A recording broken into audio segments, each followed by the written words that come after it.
بسم اللہ الرحمن الرحیم۔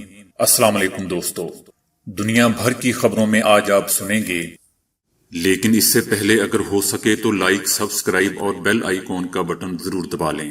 شکریہ۔ نئی اسرائیل حکومت غیر قانونی یہودی بستیوں کی تعمیرات فوری بند کرے، اقوام متحدہ۔ انڈین حکومت مقبوضہ وادی میں اپنے ہی ایجنٹوں سے بات کر رہی ہے، پاکستان۔ امریکہ اور جرمنی ہولوکاسٹ پر مل کر کام کریں گے، امریکہ۔ سابق وزیر اعلیٰ محبوبہ مفتی نے بھارتی وزیر اعظم نریندر مودی کو کھری کھری سنا دی۔ چائنا میں مارشل آرٹس اسکول میں آگ لگی، 18 طالب علم جان سے گئے۔ افغان لڑائی میں امریکہ کی مدد کرنے والوں کو تنہا نہیں چھوڑیں گے، امریکہ۔ مائیکروسافٹ کی ونڈوز 11 مارکیٹ میں آ گئی۔ دودھ، انڈے، آٹے اور کھانے پینے کی اشیاء پر ٹیکس ختم۔ آلو سے کیجیے گھریلو چیزوں کی صفائی۔ تو آئیے چلتے ہیں اب خبروں کی تفصیل کی جانب۔ اقوام متحدہ نے اسرائیل پر غیر قانونی یہودی بستیوں کی تعمیرات روکنے پر زور دیتے ہوئے کہا ہے کہ یہ عمل عالمی قوانین کی خلاف ورزی ہے۔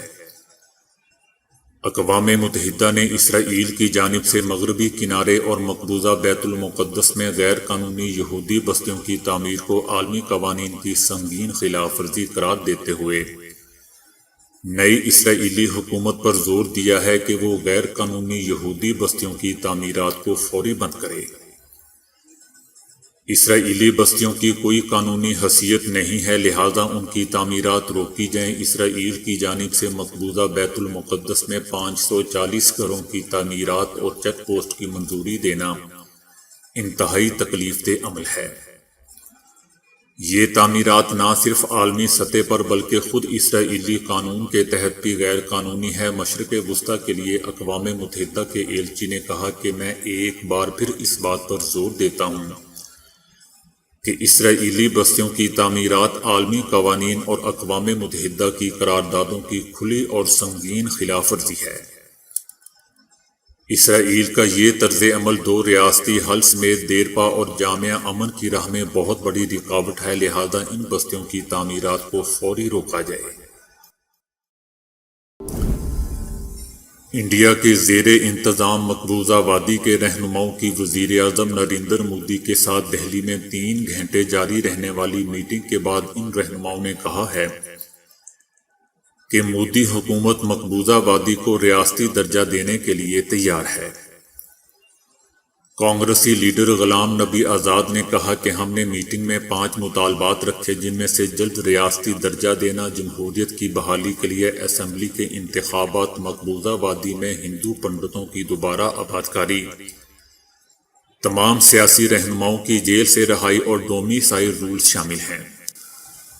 انہوں نے کہا کہ وزیر داخلہ امیت شاہ کا کہنا ہے کہ حکومت مقبوضہ وادی کو ریاست کا درجہ دینے کے لیے پرعزم ہے۔ مودی کا کہنا تھا کہ ہماری جمہوریت کی سب سے بڑی طاقت میز پر بیٹھ کر تبادلہ خیال کرنا ہے۔ میں نے مقبوضہ وادی کے رہنماؤں کو بتایا ہے کہ عوام خصوصاً نوجوانوں کو ہی مقبوضہ وادی کو سیاسی قیادت حوالے کرنی ہے اور یہ یقینی بنانا ہے کہ ان کی خواہشات پوری ہوں۔ وزیر اعظم نریندر مودی نے کہا کہ سیاسی اختلافات موجود ہیں، لیکن دل کی دوری اور دلی کی دوری نہیں ہونی چاہیے۔ پنڈتوں کی آبادکاری کے لیے فوری اقدامات کیے جانے چاہیے۔ سابق وزیر اعلیٰ فاروق عبداللہ کا کہنا تھا کہ ریاستی حیثیت کی بحالی نئی دہلی کی جانب سے اعتماد کی بحالی کا پہلا قدم ہوگا۔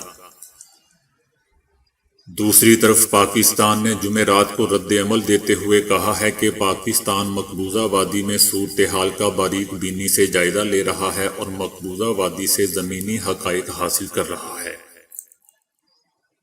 پاکستان کا کہنا ہے کہ ہندوتوا پر یقین رکھنے والی انڈین حکومت کا اپنے حامیوں کے ساتھ بات چیت کرنا دنیا کی آنکھوں میں دھول جھونکنے کے مترادف ہے۔ انڈین حکومت مقبوضہ وادی میں اپنے ہی ایجنٹوں سے بات کر رہی ہے اور انہیں غلط طریقے سے کشمیری رہنما کہہ رہی ہے۔ یہ ایسی صورتحال ہے جس میں دہلی سے بات کر رہا ہے۔ پاکستان کا مزید کہنا ہے کہ یہ وہی لوگ ہیں جو مقبوضہ وادی میں انڈیا کی گیم کھیل رہے ہیں اور مقبوضہ وادی کی اکثریت نے انہیں مسترد کر دیا ہے۔ پاکستان کا آخر میں کہنا تھا کہ کشمیریوں کی اصل نمائندہ جماعت حریت ہے۔ امریکہ اور جرمنی نے ہولوکاسٹ سے انکار اور یہودی مخالفت کا مقابلہ کرنے کے لیے مل کر کام کرنے پر اتفاق کیا ہے۔ امریکی وزیر خارجہ نے جو ان دنوں یورپ کے دورے پر ہیں، یورپ میں مارے جانے والے یہودیوں کی یادگار پر خطاب کرتے ہوئے کہا کہ ہولوکاسٹ سے انکار اور یہودی مخالف سرگرمیاں ہوموفوبیا، دوسری قومیوں سے نفرت اور امتیازی سلوک کا آپس میں ساتھ ہے۔ ان کا کہنا تھا کہ اس کا مقابلہ کرنے کے لیے ہمیں ایسے طریقے ڈھونڈنے ہوں گے جو ہولوکاسٹ کی تاریخ کو زندہ کر سکے تاکہ ہم نہ صرف ماضی کو سمجھ سکیں بلکہ اپنے مستقبل کی تعمیر کر سکیں۔ بلنکن نے کہا کہ دونوں حکومتیں اس بارے میں علم کی فراہمی بہتر بنانے اور ہولوکاسٹ سے انکار اور حقائق کو مسخ کر کے پیش کرنے کی روک تھام کے لیے کام کریں گے۔ سابق وزیر اعلیٰ محبوبہ مفتی نے بھارتی وزیر اعظم نریندر مودی کو کھری کھری سنا دی۔ محبوبہ مفتی نے کہا کہ کشمیر کے لوگ مصیبت میں ہیں، آپ کو ان کا حق دینا ہوگا۔ آپ نے مقبوضہ وادی میں غیر قانونی اور غیر آئینی اقدامات کیے ہیں، ہم آپ کے تمام اقدامات کے خلاف جدوجہد کریں گے۔ آپ نے پاکستان سے بات کر کے سیز فائر کروایا، چلیں اچھی بات ہے، تاہم انہوں نے استفسار کیا کہ اگر آپ سرحدوں پر سیز فائر کروا سکتے ہیں تو پھر پاکستان سے بات چیت کیوں نہیں کر سکتے؟ سابق وزیر اعلیٰ محبوبہ مفتی نے دو ٹوک انداز میں کہا کہ خطے میں قیام امن کے لیے بھارت کو پاکستان سے مذاکرات کرنے ہوں گے، عوام کے لیے سانس لینا بھی مشکل ہو گیا ہے۔ ان کا کہنا تھا کہ اگر کوئی کشمیری سانس بھی لیتا ہے تو اسے گرفتار کر لیا جاتا ہے۔ محبوبہ مفتی نے بھارتی وزیر اعظم نریندر مودی سے مطالبات کیے کہ مقبوضہ وادی کو اصل صورت میں بحال کیا جائے، کشمیری عوام کے لیے روزگار کی سہولیات بہتر کی جائیں اور پاکستان سے مذاکرات کے ذریعے کاروبار بحال کیے جائیں۔ چائنا میں مارشل آرٹس کے ایک سکول میں آگ لگنے سے 18 طالب علم مارے گئے اور 16 زخمی ہوئے ہیں۔ مقامی میڈیا نے کہا ہے کہ آگ لگنے سے زیادہ تر سکول میں رہنے والے طالب علم متاثر ہوئے ہیں۔ ان کی عمریں 7 سے 16 سال کے درمیان تھی۔ آگ لگنے کے وقت سکول کے احاطے میں 34 طالب علم موجود تھے۔ ہاسپٹل کے ایک ڈاکٹر نے مقامی میڈیا کو بتایا کہ وہ زخمیوں کو بچانے کے لیے ہر ممکن کوشش کر رہے ہیں۔ مقامی حکومت کے بیان میں مزید کہا گیا ہے کہ ہنان صوبے میں سینٹر کے مینیجر کو پولیس نے گرفتار کر لیا ہے۔ ہنان روایتی چینی مارشل آرٹس کے آغاز کی جگہ ہے اور بہت سے کنگ فو اکیڈمیز کا گھر بھی ہے۔ ان میں سے سب سے بڑا مشہور شاولین مارشل آرٹس کا سکول ہے جس میں سینکڑوں اساتذہ اور ہزاروں طالب علم ہیں۔ چائنا میں آگ لگنے کے واقعات دوستوں عام ہیں۔ یاد رہے کہ بیجنگ میں 2017 میں آگ لگنے سے 2 درجن سے زیادہ افراد مارے گئے تھے۔ امریکی صدر جو بائیڈن نے کہا ہے کہ جنہوں نے افغان لڑائی میں امریکہ کی مدد کی انہیں تنہا نہیں چھوڑیں گے۔ پریس کانفرنس کے دوران صحافی نے سوال کیا کہ کیا امریکہ کی مدد کرنے والے مترجمز کو دوسرے ممالک میں منتقل کیا جا رہا ہے؟ جو بائیڈن نے جواب میں کہا کہ اشرف غنی سے میری ملاقات طے ہے اور اس دوران اس معاملے پر بات کریں گے۔ یاد رہے دوستوں کہ برطانیہ نے افغانستان میں اپنے اہلکاروں کے ساتھ بطور مترجم کام کرنے والے افغان شہریوں کو برطانیہ منتقل کرنا شروع کر دیا ہے۔ افغان مترجم کا پہلا گروپ برمنگھم پہنچ گیا ہے۔ حکومتی منصوبے کے تحت برطانوی اہلکاروں کے لیے کام کرنے والے سابق اور موجودہ افغان کارکنان میں سے 1300 کو برطانیہ منتقل کر دیا گیا ہے، جبکہ منصوبے کے تحت 3000 سے زائد افغانوں کو برطانیہ میں آباد کیا جائے گا۔ برطانیہ نے گزشتہ ماہ اعلان کیا تھا کہ نیٹو افواج کے انخلاء سے پہلے افغانستان میں تعینات برطانوی آرمی کے ساتھ کام کرنے والے افغان عملے اور ان کے خاندانوں کو برطانیہ منتقل کرنے سے متعلق منصوبے پر عمل درآمد تیز کر دیا گیا ہے۔ مائکروسافٹ نے ونڈوز 11 متعارف کروا دی ہے۔ مائکروسافٹ کے ونڈوز کے نئے ورژن سے متعلق کئی باتیں سوشل میڈیا پر کی جا رہی تھیں، تاہم سامنے آنے والی ونڈوز اس سے یکسر مختلف ہے۔ مائکروسافٹ کی جانب سے نئی ونڈوز 11 میں صارفین کے لیے حیران کن آپریٹنگ سسٹم پیش کیا گیا ہے۔ یہ کمپنی کی جانب سے اس کے ونڈوز آپریٹنگ سسٹم کا تازہ ترین ورژن ہے۔ اس نئے ورژن میں کمپنی نے انٹرفیس بذریعہ مکمل تبدیل شدہ لے آؤٹ ڈیزائن پر دیا ہے۔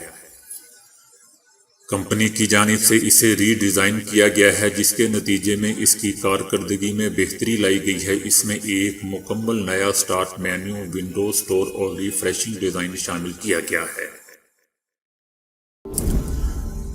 وزیر خزانہ شوکت ترین کا کہنا ہے کہ دودھ، انڈے اور آٹے سمیت کھانے پینے کی کئی چیزوں پر ٹیکس ختم کیا جا رہا ہے۔ شوکت ترین کا کہنا تھا کہ عمران خان نے حکومت سنبھالی تو کرنٹ اکاؤنٹ خسارے کا سامنا تھا، مجبوری میں IMF کے پاس گئے اور اس نے سخت شرائط رکھ دی۔